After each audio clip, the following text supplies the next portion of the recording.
Füzuli uğrunda gedən döyüşlərdə qəhrəmancasına şəhid olan Elmar İbayev 1978-ci il yanvarın 29-da Lənkəran şəhərində anadan olub.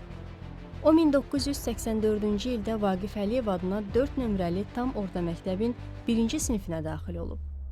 1994-cü ildə orta məktəbi uğurla başa vurduqdan sonra Azərbaycan Dövlət Neft Akademiyasına qəbul olub. Akademiyanı bitirdikdən sonra bir müddət neft daşlarında çalışıb.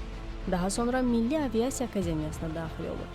Oranı bitirdikdən sonra isə Azərbaycan Hava Yollarında aviadispetçer kimi çalışıb. Azərbaycan ordusunun baş leytenantı olan Elmar İbayev 2020-ci il sentyabrın 27-sində Azərbaycan Silahlı Qüvvələri tərəfindən Ermənistan işğalı altında olan ərazilərin azad edilməsi və Azərbaycanın ərazi bütövlüyünün bərpa olunması üçün başlanan Vətən müharibəsi zamanı Füzulinin azadlığı uğrunda gedən döyüşlərdə savaşıb. O, oktyabrın 11-də Füzuli döyüşləri zamanı şəhid olub. Lənkəran şəhər qəbirstanlığında dəfn edilib. Ailəli idi. 2 övladı yadigar qalıb.